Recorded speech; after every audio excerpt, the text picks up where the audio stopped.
Hello. Welcome to another episode of Diamond Cast, the show about music with Diamond Black. This week, we're going to delve into what other bands Diamond Black was in the past. Has anyone ever wondered this? Has anyone ever Googled this? Now, now Diamond Black are here to tell you a little bit about what it's like to get to where they are now. They have to have started somewhere. And so here we are going to have a little bit of a showcase of some of the previous work that you guys have done. Are we going to play the songs for everyone, or are we going to put them in the YouTube? I think we'll add them to the description. Okay. Well, I'm actually going to make a member section on the YouTube, which is going to have all of these videos featured on. So we're expanding our YouTube growth. Yes, because we have YouTube monetization now, which means we can do cool stuff like that. Yeah, so we can add a member section. Exciting. So there's like a member. There will be a member section with like exclusive stuff in it. Yes, I'm going to upload all of the videos we're talking about and all of our like unreleased stuff. So it's going to be like a treasure trove of our previous work for members. Nice. Now, what happens if you become a member of? So being a member is different to being a patron, and how is that? So on the members on the YouTube, it's going to feature all of our previous works, like a massive playlist of all the things we've done, including like Ben's, what's that? What's the one you did? I've forgotten the name of it. Skeleton Crew one and stuff like that, which we talked about before. So it's going to have like a little treasure trove of all of our previous work. And if you join as a member on the YouTube channel, then you get access to that. Nice. That'd be fun. So you're expanding your tube. Yeah, exactly. So thank you for supporting us, everyone. Yes. Thank you, everyone. Yeah. So that means, so this is the first sort of kickoff of that as well, as also kind of a nice chance for you guys to get to know a little bit more about each member of Diamond Black and what led them to where they are now, and kind of what kind of bands you were into. What bands you were in, like, what are we talking about, 12 years ago, 10 years, 13 years ago? I was looking at the YouTube. Don't age us. Something like that. Well, no, you could have been 14. You aged yourself. I mean, I'm not telling you how old I was in the first one I'm going to talk about. You've got two. Yeah, I've got two, yeah. Oh, okay. All right. Okay, well, in that case, Adam, do you want to go first? No, Ben go first. Come on, he's ready for it. Ben's got his scarf on. Yeah, it's got a spreadsheet already. Oh, wait, have you got your pipe? Of course you have. All right, then. Ben. Yes. Ben, would you like to go first? Yes. So the band that I'm going to be talking about or answering questions about was called Night by Night. Good band. Yeah, baby. Great logo. Which, Good exactly. website as well. Yeah. And it was, I started it about 2007, and it went through various different iterations and incarnations until we got an actual album out in 2014. And it was just a really long journey. And the band name itself I took from, it was a Dokken song and a Steely Dan song. Both had the name Night by Night, and I liked it because it was the phrase "day by day" is very well known. But I wanted it to be Night by Night because it's about the songs were written about the experiences that happen at night, with like the high drama and the night scene and partying and all the kind of emotional and dramatic scenarios around that. So it was like the night by night experiences of the band. So yeah, and the song that I've asked the guys to check out is called Time to Escape, and I think it was one of the best things that we did. I was really proud of it, and it came from a songwriting exercise that I took from Desmond Child, who's the guy that we spoke about before, who wrote all like Poison by Alice Cooper and Living on a Prayer by Bon Jovi. And his songwriting technique was to come up with the title before you come up with anything else. So I went to a book called Generation X by Douglas Coupland, and I opened the book and I thought, right, the first phrase I'm going to write a song with that title. Okay. And the first phrase I saw was something like, and so his shoes were slightly, I was like, it can't be that. So I did it a couple of times, and then I finally got a good phrase, which was Time to Escape. And I thought, oh, wow, what a cool title for a song. So it was based on that title that I then started writing the music, which was a really good exercise to do because the whole time I was focused on this idea of this almost like aesthetic And I think all the way through the song, when we were writing it and recording it, we kept this in mind, trying to make it sound like some kind of escape anthem from like from a prison. But of course, it was written about escaping from your own kind of self-doubt and limitations and stuff, self-imposed limitations. I was really happy with how the video turned out. We filmed it in an aerodrome in what's an aerodrome? Like a big aeroplane house. Oh, cool.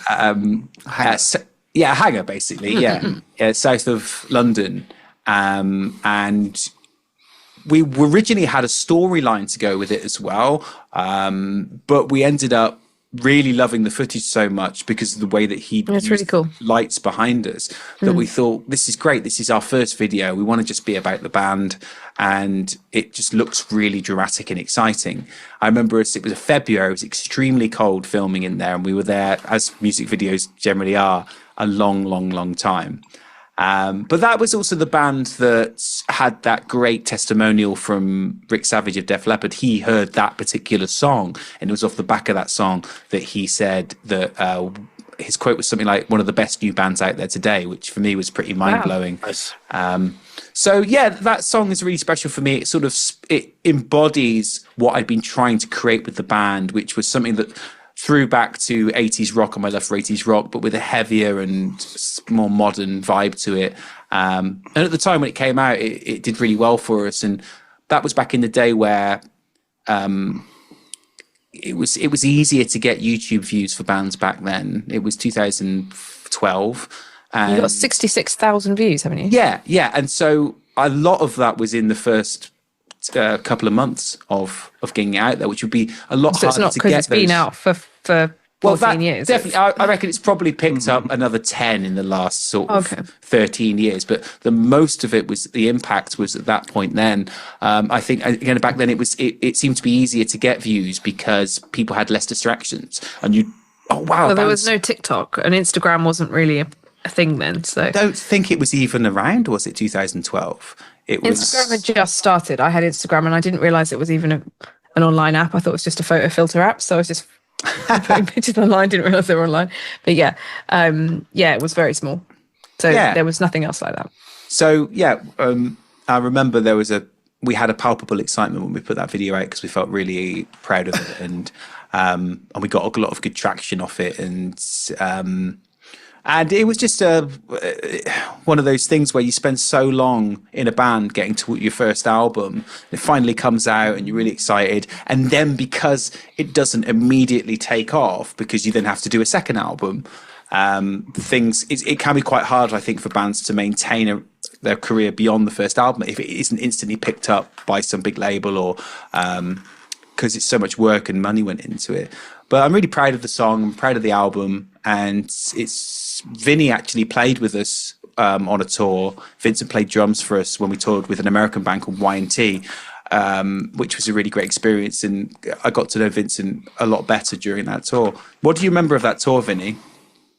That was my first proper tour, and I absolutely loved it. It was, obviously, you guys were great. And I think I remember there was, I was only depping for your drummer at that time, because I think he couldn't do half of the tour. Yeah. So I was kind of like filling in for him, I think maybe 4 or 5 shows. And then after that, I had to kind of go home and stuff. So my last show with you guys, I was a little bit emotional because I didn't want to leave. I just wanted, let me finish this tour. But, we had an agreement, so I have your drummer can play and start the tour. But it was great, man. A really great experience. Like I said, it was my first proper tour. And the band was in top form. You guys were really, really tight. Great singing, great harmonies. And I remember when you guys were warming up your vocal harmonies. I really, really remember that in the green room. You and Johnny just singing. That was kind of like a beautiful moment. Thanks, man. Great, man. I remember when you started Night by Night, that I designed your initial logo for it, and I did your website as well. And I actually remember hand coding the HTML for the website, so that dates it a bit. Wow! So you guys were both involved in a significant way at some point. That's really cool. So you guys were destined to be together, really? Yeah, I suppose so. It's crazy how you're all connected. I suppose so. You see, guys, it's not what you know; it's who you know. What happens in the future. That's pretty cool. That's great. So what happened to Night by Night, Ben? Well, as I said, we did that first album and we got some really great reviews. And That's I've actually great got. album. Thank you very much. I've got a bunch of them up in a frame on the wall, like different testimonials and quotes. And that was such a huge achievement to get. I got not only the Def Leppard, but I also got testimonials from people in bands that I really admired that were within the subgenres of that music, like from a band called Firehouse and a guy called Kane Roberts who played for Alice Cooper and had his own album. And it was really exciting, and we got some great reviews. It was just after that first, we even toured with the band Europe in Sweden, which was amazing. As in the final countdown. Yes, in the final countdown. Yeah. Nice. What's your favourite Europe song? Mine's Rock the Night. Good choice. Mine's More Than Meets the Eye from the Edge of This World album. Like Transformers. Carry for me. Yeah. Nice. Well, Carrie Nice for choices. Vincent. Good Carrie, choice. Gone for the ballad there. And so then what happened was that we did a really great show at the Borderline, which was our album release show. And then Nice venue. a great venue. It's gone and it was- now. No, it's gone. And it was just, it's a palpable sense of excitement. I remember that we did the show and hanging out the merch afterwards. It was like, wow, this is really happening. And the next day we went and did a gig up in the north somewhere and it was just rubbish. We played in the corner of a pub to 3 people. It was As you do. Yeah. really dejecting. And I think, Hashtag Tour Life. yeah, and I mean, that's the reality of it, isn't it? I just think there were a bunch of other stuff that was happening around that time. There were certain relationships in the band that had become quite strained, and we just all sort of mutually agreed that we wanted to do different stuff. And I think one of the things that I was thinking about was we had been described by one reviewer, and I know you can't base everything based on what people say about you, but it really struck a chord with me. He said that he thought the band was like a Ford Mondeo, which is essentially just a reliable car, a good reliable car, but it's no one's favorite car and it's no one's least favorite car. Sounds very Peep Show. Yes, yeah, very Peep Show, yeah. And I kind of thought maybe that's the issue. Maybe why we're struggling to get beyond anything is because we're just not divisive enough. We're not nobody hates us, but nobody loves us. We just You have to start like smashing windows. Just punch someone in the face in the crowd. we just Do something weird. You need to do something. we're just a good band. And I think part of the challenge was that I wanted to be something that was a bit more emotional and a bit more Well, you're definitely that. autobiographical and We're definitely more emotional. Yeah. and something that was darker, something that was a bit more, trying to think of the right word, like kind of fragile and that people could really connect with emotionally. Honest, yeah. Rather than it simply being, this is a great rock band, I wanted to do something that was a bit more like honest and a bit more vulnerable, as well as obviously being a powerful rock band. Introspective. Yeah, and where things were talked about, like in the manner that we do with Diamond Black, and make that sort of connection with people, and so that's, I think, the modus operandi of the DB blueprint. So you mentioned earlier when you were describing the song that you wrote, did you write most of the songs or all of the songs yourself or together? We wrote them together. I'd say that the lion's share of the stuff was me and Johnny, the bassist.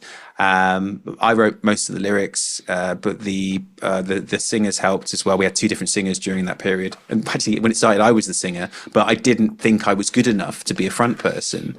And I found that because we were a 4-piece. Yeah. Thank you. We were a 4-piece.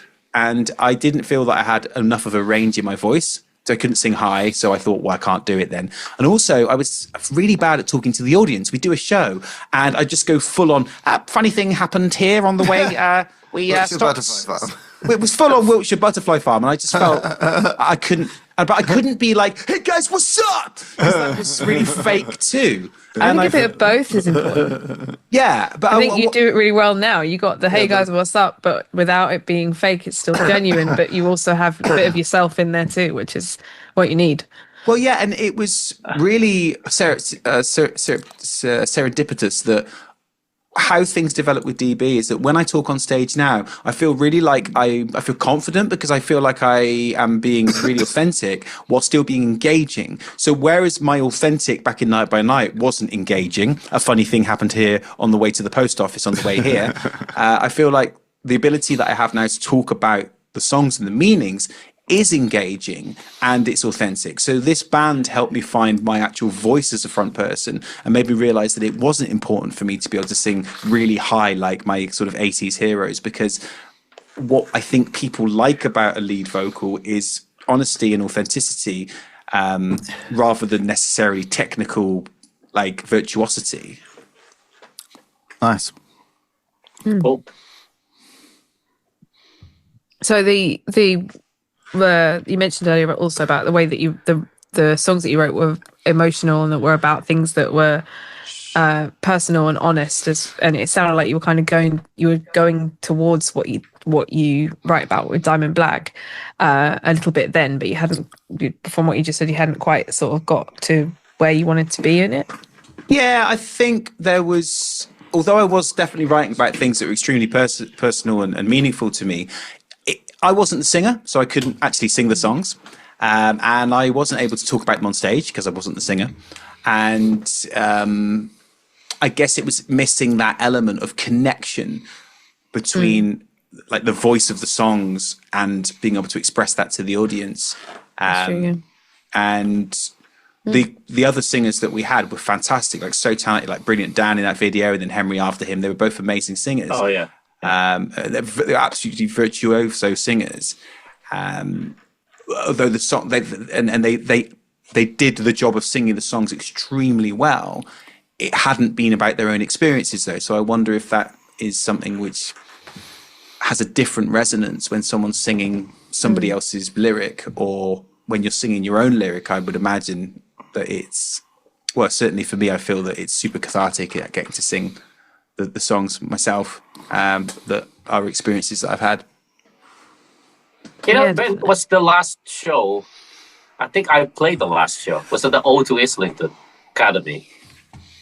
That was the very last thing, or very last gig I remember playing with Night by Night. What, in the small room? Yeah, the small room. And we were supporting either Neon Fly or something. I think was it New Device, maybe? Maybe New Device, yeah. Yeah, that sounds likely. And it was 2014 or something. And it was, because we'd had that great Borderline show that had felt like this is it, we've arrived, and then it was really, things quite quickly dissipated after that. We played Hard Rock Hell in 2015. And that was like the last thing we ever did.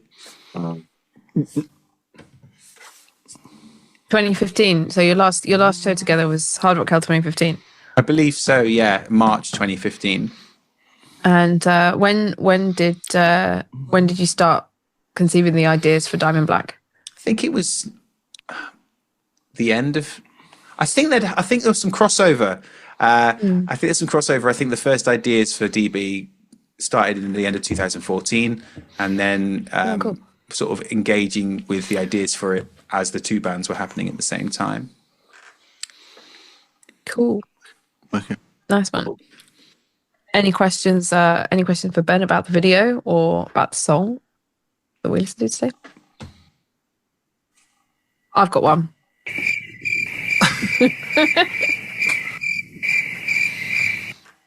So when you mentioned you played in this big hangar, this aerodrome, I thought when I watched the video, I was particularly what I noticed about it was a really good choice of wide space, because if you're doing like a sort of a video where you're playing music as if you're on a stage, the wider you space yourself, the more it makes people think, oh, this band would be really good on a bigger stage, like a festival stage. What do you think of that? Yeah, and that's exactly what we tried to do, and we struggled to recreate that with videos that we did next. We found that we were like cramped in a corner and it just felt a bit rubbish. We've always felt that we wanted to recreate the expansive nature of the Time to Escape video. Yeah, and it suited it with the big lights, and I think a lot of it was filmed again individually. So we would be being dollied around, as in like the wheels on the camera thing, around us individually, when we weren't actually all playing together. But then when we did the whole thing as a wide shot of us as well. So yeah, that sense of space was really important. As I said, the next follow-up we actually did a whole video, which we then scrapped because it felt really cramped. We were playing in this kind of castle in the follow-up. A castle felt cramped. How do you make that? It was sort of like the wine cellar dungeon of the castle. But the video was actually a really cool concept for the follow-up that I just got right here. In the follow-up, we did this thing with playing cards. So we created these playing cards. Are they runes? Are they like the DB runes on it? They're just the suits of the diamonds and hearts. I can see the diamond and heart, but what's in the middle? In the circle. In the middle, that's the logo, the band logo that we had at the time. Yeah. And then on the back, the song was called The Moment. So we had these cards. And the lyric in the song was cutting hearts and diamonds on the edge of silence. So that's why you've got diamonds and hearts in the little clock there. Oh, I see what that is. Okay, fine. The clock with the diamonds. The video was a really cool concept. What it had this this couple, and they were like in 1940s kind of gear. And what was happening was that the female was like leaving a trail of these cards through the castle for the guy for the male actor to sort of follow her, and he was sort of desperately trying to find her, and she was like playfully leaving these cards everywhere, and he was following this trail, and finally he opens the final door to try and find her, and the room is just full of this like rain of playing cards just falling down, and that was the final moment. Cool. And it was I loved the concept, but the band stuff in it just was really cramped and felt just a bit rubbish compared to what we'd done before. There you go. So you never released it? No, sadly, and I don't know where that video is. I'd love to, but I love the concept. Maybe something worth rebooting for some future video. At least you have one. Do you have one playing card left, or do you have an entire deck? I think this is. I use it as a bookmark. So. There you go. It might be interesting to the playing cards. I know. Yeah, I love not for a nice piece of DB merch. I think, wow, DB playing cards would be insane, and you could have us as the royal, as the royals. Okay, who'd be the king? Who'd be the queen? And who'd be the jack? Ah, interesting, isn't it? I think Adam has to be the jack. I'd be the joker. Oh yeah, yeah. Yeah, I could be Jack. I feel more Jackie. It could be. Right. Ben's got to be the queen. Come on. Ben's got to be the queen. Vincent can't be the queen. So Ben is the queen and Vincent's the king. Tough. I'll be the knight. You can't just make them up. That's in chess. It's not chess. So do you remember in the suit of cards you have like 1 to 10, 8 to 10, and then you have Jack, Queen, King. So yeah, one of you could be the ace. I don't know. Whatever the red one is, I'll be red. Yeah. We'll figure it out. I think it's a real merch thing that has to happen. Leave, comment down below if you with your ideas For Diamond Black playing cards, this has to happen. It's an all black set with no Yes. Oh, no reds. What, the hearts and the diamonds are black. The diamond has to be black. The diamond makes it can't more be red, difficult. right? Yeah, exactly. So the suit of diamonds has to be black. It could be inverted. Yeah. Oh, what, like red clubs and red spades? Yeah, that'd be fun. Oh, that's cool. That's really cool. No one's ever done that, have they? I've never seen that before. Not that I've seen everything in the world. And then the diamonds and the hearts are black. Oh my god, this is so cool. The diamonds and the hearts are black. There you go, inverted playing cards. Oh, this is really cool. I know this has been done before because I saw them when I was younger, but I used to like those playing cards that were like matte black with like gloss black on top. Oh, that's cool. It was like they looked really sexy till you tried to play a game, you couldn't see shit. Part of the problem. But yeah, speciality merch item could be the playing cards. The diamond black playing cards, that'd be cool. The diamond black stack. Yeah, nice. you know they'll do it as well because we'll do it. Yeah. So the fans they like to do these limited runs of merch and so on. And then, well, they'll do like. Sorry, I'm talking to the audience now, not you guys. They'll do like a limited run of like 50 packs, and then no one will say anything about them for about 15 years. That'd be and then cool. they'll be like, "Do you remember the diamond black playing cards?" And everyone will have like one left because they'll have given them out to their friends or something. I think it sounds like a good idea. I'm quite up for designing. It's amazing. Diamond packs. We've designed some playing cards before, haven't we, Natalie? We designed We a have. whole. We designed a whole. designed playing like, cards. What? Can you? We designed an can you online explain what it playing was? card game, which was called Rafiki, and I think you can still go to playrafiki.com and play it online because it's an online game. In the lockdown, for two guys who wanted to make this game they found when they went traveling come to life, and people to be able to play it during lockdown with each other when they weren't able to see each other in real life. So a card game. Yeah. We made like an online app for it, and we designed the whole deck. That's pretty cool. Yeah, we had to do the deck. We had to do the entire like gameplay and everything. So it was really interesting. Like That's fun. like that. And fun fact, actually, I went on a work trip last year, and my colleagues started playing it. Didn't like playing in real life, and I just stood there and I was like, I'm going to wipe the floor with all of you. you know this because you know the ins and outs. But it was like 2 a.m. and I was like too drunk to play it. So unfortunately, I won like one game, and everyone was like, "Huh?" And then after that, I was like, "No," because I know this game already, and I couldn't explain it to them because they weren't interested. Right. Giant black playing cards on the horizon. Then maybe. Nice. I love it. Absolutely. Yeah, Right. right too. It's great. Okay, who's next? I'll go up. I was going to talk about my main band, Starscream, but when I was thinking about it, I remembered I was in a band when I was younger, so I thought I'd tell a little anecdote about that. But like when I was like I'm not saying when it was, but 18 or something like that, I was in a band called The Candies, and we were like indie band, electro band. We were like really in the up and up. We were signed to like Warner Chappell, and we played with like the Libertines and the Darkness and stuff like this. And we went and toured in America. We played in New York, like Barry Borum, and supporting like Electric Six and stuff. And this is when I was 18. It's wicked. I played synth keyboards in this. It was really like electro indie stuff, really like popular kind of stuff.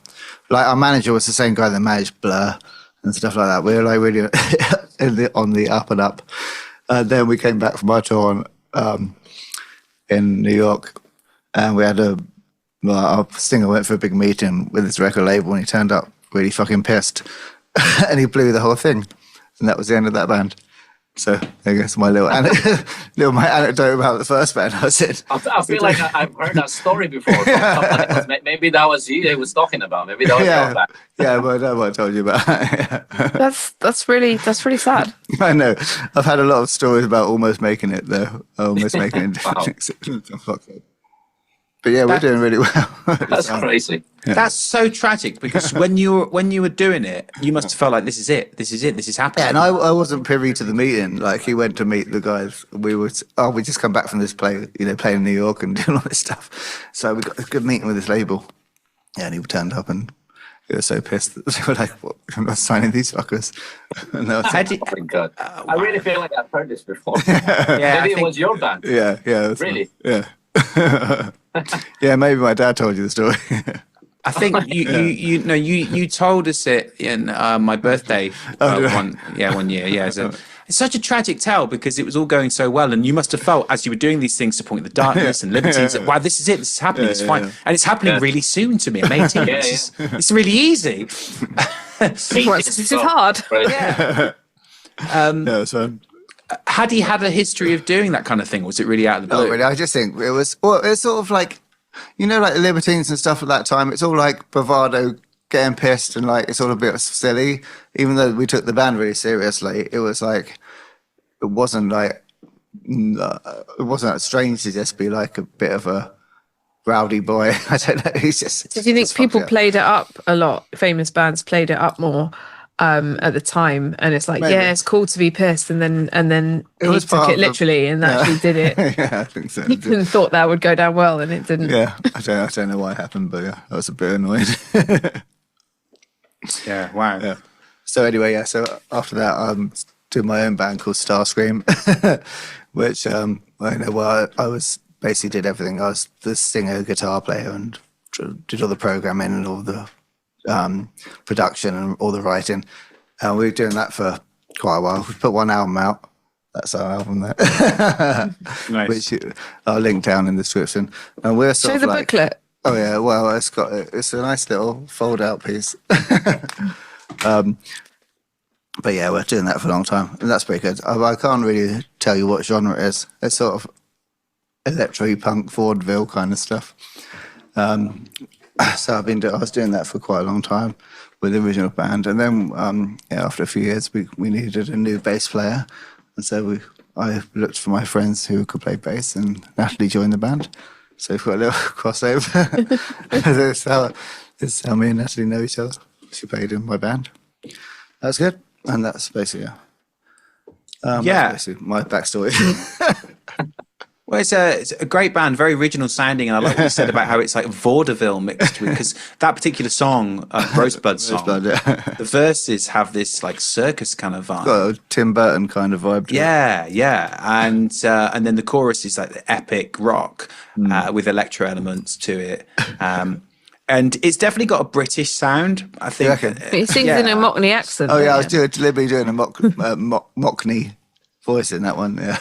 Yeah, it was good because it was a British voice, but you exaggerated it on certain words and stuff to make it was quite darknessy in that way. Yeah. I've got my notes. I thought excellent moustache in it, by the way. Thanks. Oh yeah, I'm getting a bit there now. I feel like I need a bit more. How long did it take to grow the curly moustache? Oh, I don't know, man. I think I did it for the video.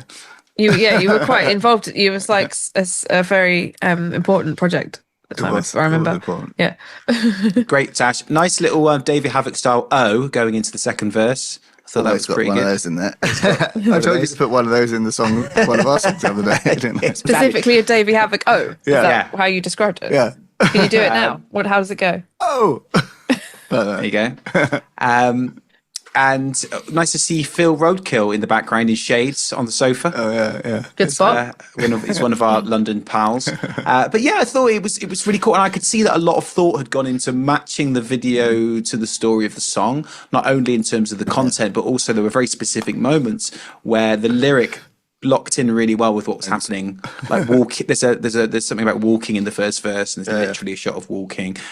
There's a lyric that says sinking deeper, and at the time the character is like literally like doing a move on the pole that is pushing her onto the ground.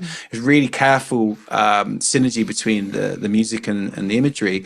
I love how in the video you've got this real fragmented character, so we tend to see bits of her, like shots of her being put together, so she feels like a really sort of fragmented personality.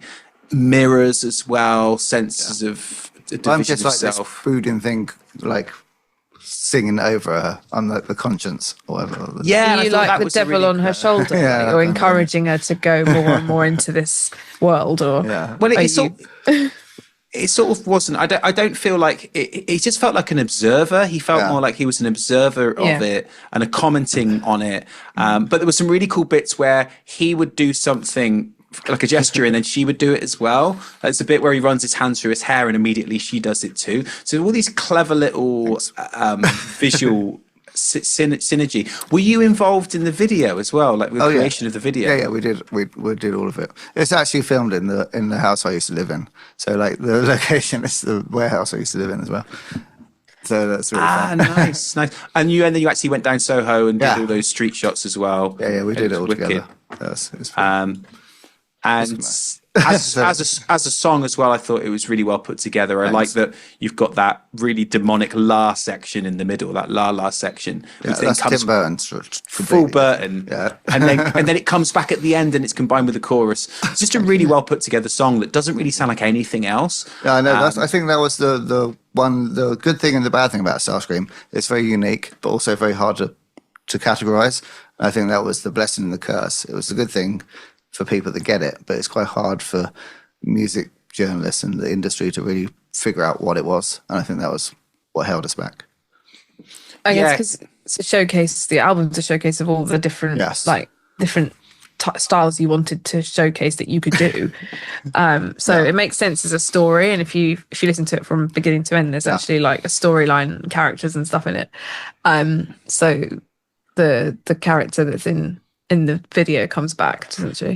Yes, it's a concept album as well. I'll put a link to all of our things in the description for this video, so people that listen. And I don't know if the video was it shot in, was it 2015 or 14? 15? Don't know. And it was filmed and edited by our friends Off the Rick Productions. but it was heavily like conceptualized together as well. Yeah. I think you conceptualized it. I think we conceptualized it together.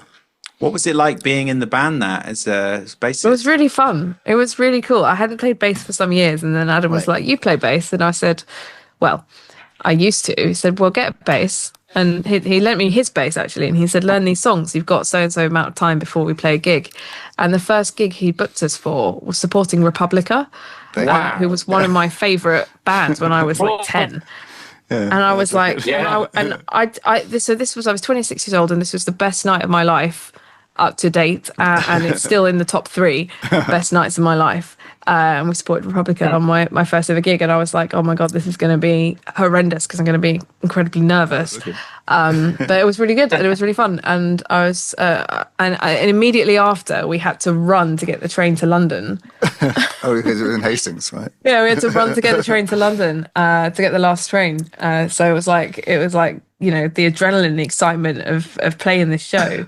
And then watching the band afterwards, obviously, because we didn't want to not see them. Like, it was just incredible. And then about an hour later or 2 hours later, I was in London in the Fox. Like, what just happened? No, it wasn't the Fox. It was the new Fox, the third Fox. Yeah. But yeah, it's like, what just happened? This is crazy. But yeah, one of the top 3 nights of my life. Wow, that was the first ever gig we did. Yeah, so I'm glad I learned to play bass relearned to play bass. And you taught me how to play it, and taught me all the songs and stuff.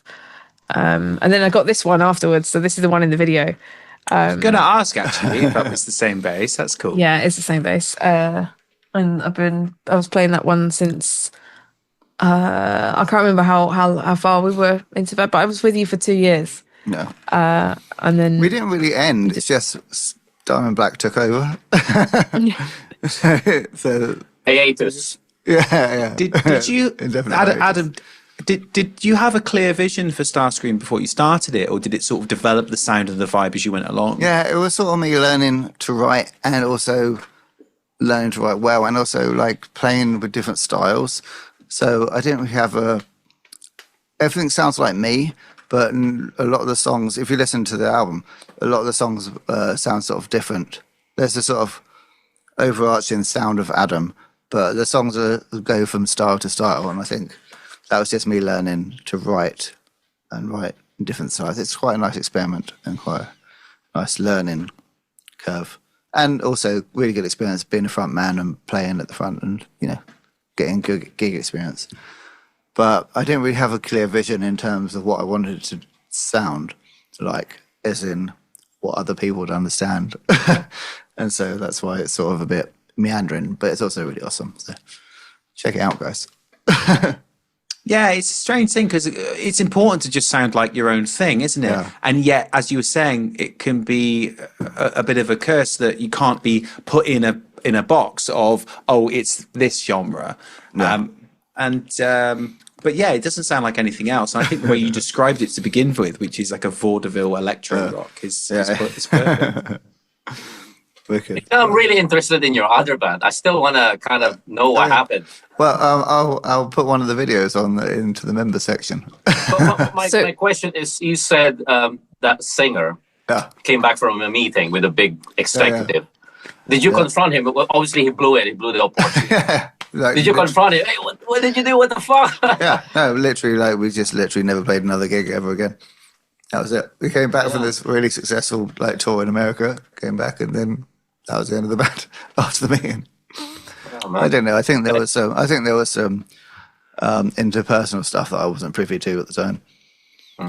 Yeah. Oh, right. So they didn't come back from the tour, the meeting, and it's like, guys, sorry, we fucked up. No, it's just like there's no more gigs. Oh, that was just abruptly that. Yeah, it wasn't like there wasn't a confrontation or a session where you got to air some grievances. No, it's just. I was 18 as well, so I was like, wasn't really privy to it.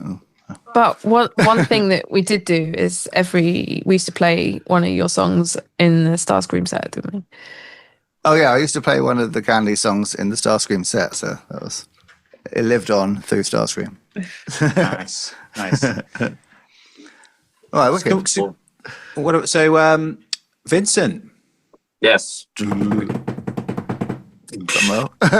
And we're going to talk about you. Right. So the band that I want to talk about is called Control. It's a two-piece progressive band. Originally, it was only going to be a side project because I was in many bands at that time, and the bass player was in the different bands. So Control basically originally was going to be just a side project. It started when I saw an ad on Gumtree about this bassist, the bass player, looking for a drummer. And I thought, okay, why don't I try this? You know, like I said, I was in different bands at that time, indie bands, rock bands and stuff. So I want to try something else. And then, so we met up. We met up at a studio in North Acton, and we just jammed. We just jammed, you know, instrumental stuff. He's got he brought some riffs with him, and I played along to it. And we did that for a couple of days, and then we decided, okay, why don't we, you know, write something? And we talked about our influences. So I told him I was, you know, heavily influenced by progressive music and metal and stuff, and he was into math rock. I don't know if you guys, math rock. Yeah, he was like really crazy. Wait, what is maths rock? It's like Mars Volta and stuff like that. Yeah. It's really, I don't know how to describe it. It's a different kind of genre. It's just weird playing. Complicated.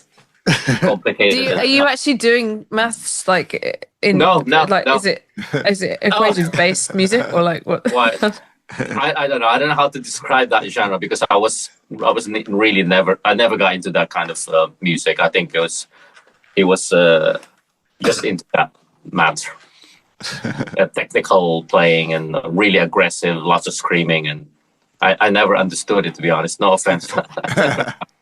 But anyway, because math rock is a subgenre of Indian post-hardcore music characterized by complex, often angular rhythms and intricate song structures, often incorporating odd time signatures and extended chords. Yeah. Okay, yeah. I don't know how it's that different from progressive music, but maybe it's just more aggressive, I think, because all of the bands that he mentioned that he liked are really, really aggressive. They play, you know, small clubs. And is Dillinger Escape Plan mathcore? Yeah, I think so. Mathcore. At the drive-in. I think it's mathcore. I think that's the name of the genre. Mathcore. I think.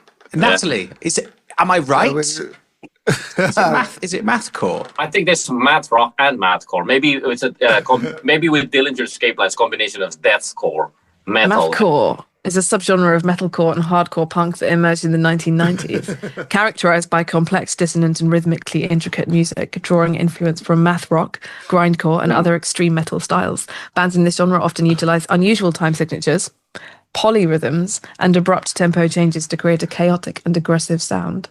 Sounds annoying. You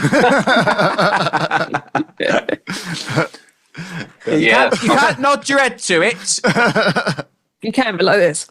Well, Meshuggah must be some kind of deathcore or mathcore band, right? Because they're quite technical. I think that's who I meant, actually, not Dillinger Escape Plan, Meshuggah. But maybe Dillinger as well. Right, so we distracted your story. That's fine. So we started writing some songs, and then we recorded some of them, and then we got a little bit of attention, so we just kept going. And one of the songs that I was really, really proud of, it wasn't our most popular song. We had more popular songs than, but the song that I was really proud of is called Volition, where we filmed it on a boat. And that's cool. Yeah, the reason for that is because we spent a month writing that song in my place. You know, we're just kind of like, throwing out different ideas. And I was also really proud of that band because it's one of the first bands that I was heavily involved in the songwriting process. I wasn't playing or anything, but I had so many ideas. I tell the bass player's name is Seb, by the way. So I was telling him, do this, can you do that? And then, we had, I told him about my different time signature suggestions and different structures, and he's got his own ideas. And everything just kind of like gelled together. We worked really well together. So we spent about a month writing this song, and then we finally decided, okay, it's ready. We go in the studio. And also, by the way, with this kind of band, there's no rule like with other bands where you have to have intro, verse, chorus, nothing like that. It was basically anything goes. Like I said, there was no rule for us because it was just supposed to be a side project. We never wanted to kind of make it, even bigger or tour. But we just had some crazy ideas, and we just want to play music. It's just simple as that. So we went to the studio, recorded it, and we got a lot of really, really good feedback and comments, and people really loved it. And we realized, oh, okay, maybe we created something really cool here. And also that song, and also this band, because I was only starting out my Facebook page at that time. So this band actually helped me get, at that time, was 50K followers, because I was doing That's all impressive. these videos. For Facebook as well. Yeah, it was, Facebook was quite new at that time, and Wow. yeah, it helped me get a lot of because I realized, okay, people liked my style of drumming, and I never really realized it before. Even though, like I said, I was into progressive music, but I guess this band was the kind of the catalyst, and made me realize, okay, maybe I should just keep doing drum videos because people like it, and they like my ideas and stuff. And but like I said, Volition is one of my favorite songs that we've ever written. Yeah. But it wasn't our most popular song. We wrote another one after that. It's called I.O. Triton. I didn't send you guys the link, but that video got me 1 million views on Facebook. Wow. It was also 12 minutes long. Volition is, I was going to say how many minutes, because Volition 6 and 44, isn't it? I think this one is almost 7 minutes, Volition, but the other one that we got 1 million views was 12 minutes, I think. It's super long. So, and to be honest, I can't remember. Every time That's longer than Meatloaf's I'd Do Anything for Love, isn't it? I listened to that song. I said, how did we write this? The is so complex, and the drumming is just, I don't think I can play it now, because it was at that time, it was so many ideas, We were just so inspired. And that's what I like about this band. I think it was kind of like, because like I said, I was playing in just, typical rock band, indie band. I needed something to kind of get my ideas and my I just want to play more technical, just get it out there, because I feel like I need to do it. I need to record something rather than just playing all basic songs. And I think this project was kind of like that moment where I get to express my ideas freely and without any limitations, because obviously I can't really play technical drum fills on an indie band or on a rock band. It just wouldn't fit. So, but with Control, anything goes. We just played whatever we want, and you can go crazy with it. So that was the story with that band, and unfortunately, because I got busier, he got busier, and it just kind of died. We just stopped playing. We're still good friends. It's just that we got busier with other things, and like I said, it was originally just going to be a side project anyway, so we never wanted to. Even though we actually went on tour once. We went on tour with this American progressive band. We went on tour in the UK and played a few shows in London. But other than that, we didn't really want to do anything, bigger than those things. Well, that's brilliant, man. And with the Control, did you record the entire track in one go, or did you need to do it in sections because it's so complicated? I think we did it. I did the drums in one go. Like I said, at that time I was just full of inspiration, and but I did it in several takes, obviously. So I did the whole thing in one go, and maybe I did 5 takes of those, and then obviously there's some mistakes in some other takes. So we just selected the best bits of that, and then how it goes in the studio. So that's what we did. But it was a long process, but I had to do it in one full take. And is there get in the zone? It's incredible. Is there guitar on there, or is that the bass as well? Because it's all bass. That's why this is a really interesting project, because he played bass. I think it was 6-string bass, but he's got different sounds coming from his pedal or I don't know where it's coming from, but he's got all these sounds that he can program and just loop them and stop them and stuff. So that's why when we play live, we sounded really big. We sounded like 3 instruments or at least 1 guitar and 1 bass. But he's got all these pedals that he was using to make those music. Bassists are coming for your jobs, guitarists. Yeah. Yeah, it's kind of like the Royal Blood. Royal Blood. Yeah, he's got that bass, but he can make it sound like a guitar. And there was the video is really interesting as well. The shot on that boat. Where was that? Somewhere in London.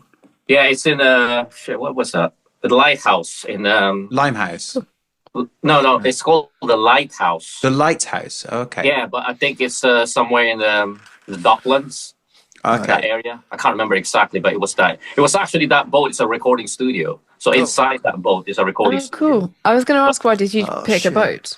But yeah, well, the thing is, we wanted to film somewhere where we could make noise, and we found that. He found that boat. We were originally going to film it inside the studio, the actual boat. But when we got there, I was thinking, why don't we film it outside? The guy said, yeah, that's fine. If you can, if I want to film outside, you film it. Yeah. It was only filming. We're not recording audio anyway, so it was just literally just filming it. So. And how did you get? There's 1 or 2 shots that are really high above you. How were they taken? I put a GoPro on top, so I was basically doing all the filming, all the cameras, and I did the editing as well. Wow. I'm not. It wasn't great at that time. I was still, starting out. But yeah, I put the GoPros. I think I put it right on top of the boat, and up the crow's nest. Up on the mast or something. Yeah. I noticed that the bass player had the GoPro on his headstock because we did a video with that as well, where we had the GoPro like with the sticky. It had like a sticky attachment you could stick onto different things. I think we just used the rubber or something. I just wrapped it on the. Oh really? You could buy these little sticky pads, and the GoPro mounted to it, and you could put the sticky pad anywhere, and it would just stay on. So you could put them as well. Yeah. But that's cool. Yeah, so we just did several takes and different angles and stuff, and filmed it. I got a friend who helped us as well. So is all of it shot on GoPro? Sorry, Ben, I just took your question. GoPro and I think a DSLR camera. Okay. Well. Yeah. Nice. So I think 3 GoPros. How long did it take you to write something like that? Because there's no, as you were saying, it doesn't follow a traditional songwriting pattern. So how did you guys get together and go, now I think it needs to do something completely random and different, and it's this? Okay. Yeah, exactly. I think, well, like I said, there was on this project, there was no rule. We don't limit ourselves to chorus, verse, chorus, verse. You said, what about this? Okay, what about that? Okay. And I when he played something, I was thinking, okay, maybe we put a different time signature here. And at that time, I think all I remember was we were just going crazy with anything. We even suggested, okay, what if we do a 13/16 here and then 11/16 time signature here, and then we just loop it for 5 times, and then okay, and what goes after that? Okay, what about this? 7/8, 6/8, 5/8. This is actually real. We put there's a section there where we were playing 8/8, 7/8, 6/8, 5/8, 4/8, 3/8, 2/8 in 2 bars each. Honestly, it's before it goes to the chorus, like the riff chorus. We actually did that. What about 8, 6, 7, 7, 6, 5, 4, 3, 2? So when you're playing something like that, the level of concentration, it must almost be like meditation, that you just are counting and thinking rather than just like on stage, rocking out. It's like the level of concentration and focus must be so intense. And also I can still rock out and stuff because it's something that I love to do. I think maybe for I'm not being but like I said, I love those different kinds of challenges. Playing different kinds of types of signature. Maybe it was my progressive music influence that for me it feels natural to play those really, really difficult stuff. Probably not anymore because I haven't played in actually I still play in a progressive band, Pendragon, but they're not that technical compared to Control. Really impressive, man. Thank you. Cool. That's very insightful. It's great hearing about all your stories, and it's really good like doing this kind of like each person tells a different story every week.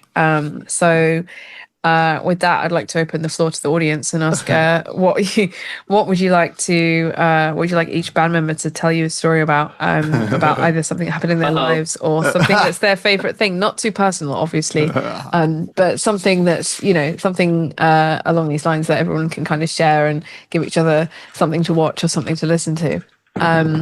It's worked out well. I think it's a good sort of format, and everyone gets to know a little bit more about each other. Brilliant.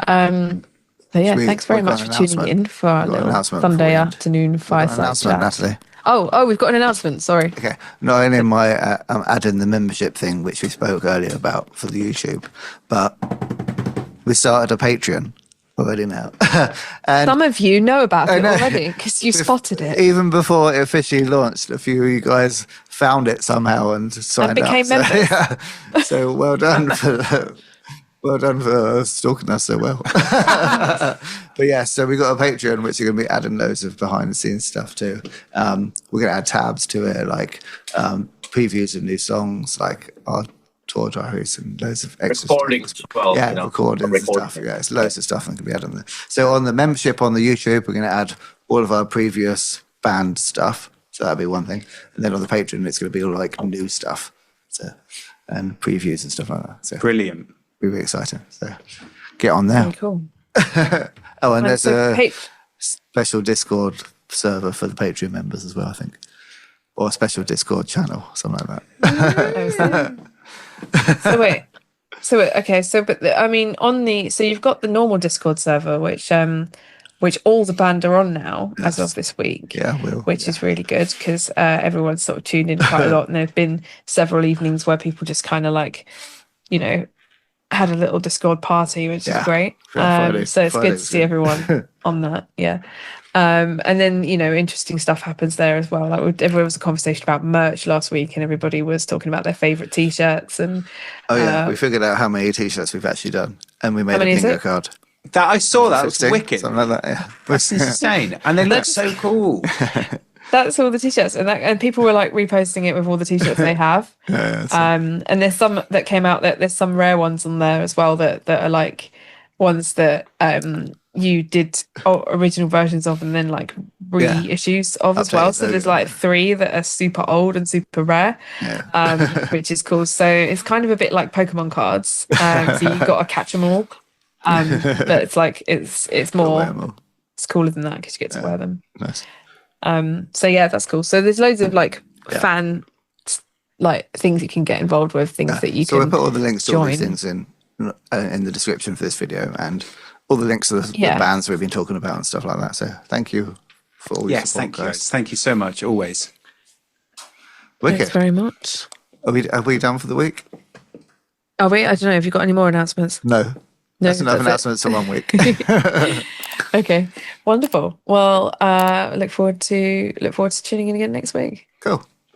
Thanks, See you later, everybody. guys. See you later. Bye. As always, don't forget to like and subscribe and leave a comment if you like this episode. And tell your friends.